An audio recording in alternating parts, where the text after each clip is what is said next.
श्री स्वामी समर्थ छायांक ज्योतिषमध्ये आपले स्वागत आहे। 15 मे 2026 रोजी सूर्यदेव आपल्या स्वभावातून बदल करून वृषभ राशीत प्रवेश करत आहेत। हा वृषभ संक्रांतीचा 16 आणि त्याचा 12 राशींवर होणारा परिणाम काय असेल? सूर्यदेवाचा वृषभ राशीत प्रवेश कोणत्या राशीचे नशीब चमकवणार? चला पाहूया। छायांक ज्योतिषच्या सर्व रसिक प्रेक्षकांचे मनपूर्वक स्वागत। मित्रहो, ग्रहांचा राजा मानला जाणारा सूर्य जो आपल्या आत्मबलाचा आणि यशाचा कारक आहे, तो 15 मे 2026 रोजी मेष राशीतून निघून शुक्राच्या वृषभ राशीत प्रवेश करत आहे। यालाच आपण वृषभ संक्रांती म्हणतो। जेव्हा अग्नी तत्वाचा सूर्य पृथ्वी तत्वाच्या वृषभ राशीत येतो तेव्हा त्याचे परिणाम अतिशय स्थिर आणि महत्त्वपूर्ण असतात। तुमच्या राशीवर याचा काय परिणाम होईल?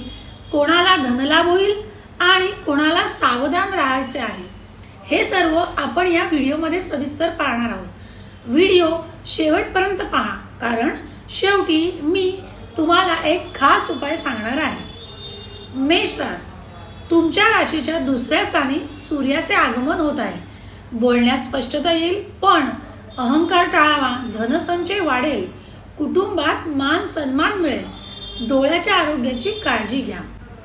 वृषभ राशी, सूर्य तुमच्याच राशीत येत आहे। तुमचे व्यक्तिमत्व उजळून निघेल, सरकारी कामात यश मिळेल, मात्र रागावर नियंत्रण ठेवा, अन्यथा वैवाहिक आयुष्यात तणाव निर्माण होऊ शकतो। पुढची राशी मिथुन राशी, 12व्या स्थानी सूर्य असल्याने खर्च वाढण्याची शक्यता आहे। परदेश प्रवासाचे योग आहेत। आरोग्याकडे दुर्लक्ष करू नका आणि कोर्ट कचेरीच्या कामात सावध राहा। चौथी रास कर्क रास, 11व्या म्हणजे लाभ स्थानी सूर्य तुमच्यासाठी राजयोग घेऊन येत आहे। उत्पन्नाचे नवीन स्रोत निर्माण होतील, मोठ्या भावाकडनं मदत मिळेल, मित्र परिवारात तुमची प्रतिष्ठा वाढेल। सिंह रास, सिंह राशीच्या दशम स्थानी स्वराशीचा स्वामी सूर्य अत्यंत बलवान होतो। नोकरीत बढती, पदप्रतिष्ठा आणि नवीन जबाबदाऱ्या मिळतील। राजकारणाशी संबंधित लोकांची हा काळ सुवर्ण ठरणार आहे। कन्या रास, भाग्यस्थानी सूर्य तुमच्या भाग्योदयाला मदत करेल, धार्मिक कार्यासाठी प्रवास घडतील, वडिलांशी संबंध सुधारतील आणि रखडलेली कामे मार्गी लागतील। तूळ रास, 8व्या स्थानी सूर्य असल्यामुळे आरोग्याच्या तक्रारी जाणवू शकतात, अचानक धनलाभ होऊ शकतो, पण कोणताही कर्ज देऊ नका, गुप्त विद्येची आवड निर्माण होऊ शकते।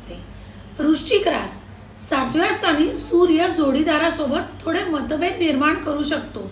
व्यवसायात भागीदारावर पूर्ण अवलंबून राहू नका, मात्र समाजात तुमचे नाव मोठे होईल। धनुरास, 6व्या स्थानी सूर्य शत्रूवर विजय मिळवून देईल, स्पर्धा परीक्षेत यश मिळेल, जुन्या व्याधींपासून सुटका मिळेल, कोर्टाचे निकाल तुमच्या बाजूनी लागतील। पुढची आहे मकर रास, 5व्या स्थानी सूर्यामुळे मुलांच्या बाबतीत थोड्या चिंता वाटू शकतात। प्रेम संबंधात अहंकार आड येऊ शकतो, त्यामुळे तो अहंकार आड येऊन देऊ नका। शिक्षणासाठी मात्र हा काळ उत्तम असणार आहे। पुढची रास आहे कुंभ रास, कुंभ राशीच्या 4थ्या स्थानी सूर्य कौटुंबिक सुख कमी करू शकतो, पण प्रॉपर्टी किंवा जमिनीच्या व्यवहारात फायदा करून देऊ शकतो। आईच्या प्रकृतीची काळजी घ्या।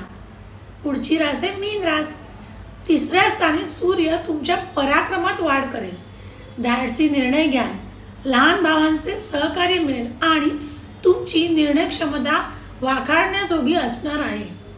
तर मंडळी, अशा प्रकारे सूर्याचा हा बदल 12 राशींवर काय परिणाम करेल ते आपण पाहिलं। ज्याच्यासाठी हा काळ कठीण आहे त्यांनी रोज सकाळी सूर्यदेवाला अर्घ्य द्यावे आणि आदित्य हृदय स्तोत्राचा पाठ करावा किंवा ओम सूर्याय नमःचा जप करावा। आशा आहे की आपला हा व्हिडिओ तुम्हाला नक्कीच उपयुक्त ठरेल। हा व्हिडिओ जास्तीत जास्त शेअर करा, लाईक करा आणि आपल्या चॅनलला सबस्क्राईब करायला विसरू नका। तुमच्या मनात काही शंका असतील तर कमेंटमध्ये नक्की विचारा। पुन्हा भेटूया अशाच एका नवीन माहितीपूर्ण व्हिडिओमध्ये। तोपर्यंत आपलं चॅनल पाहत राहा। धन्यवाद।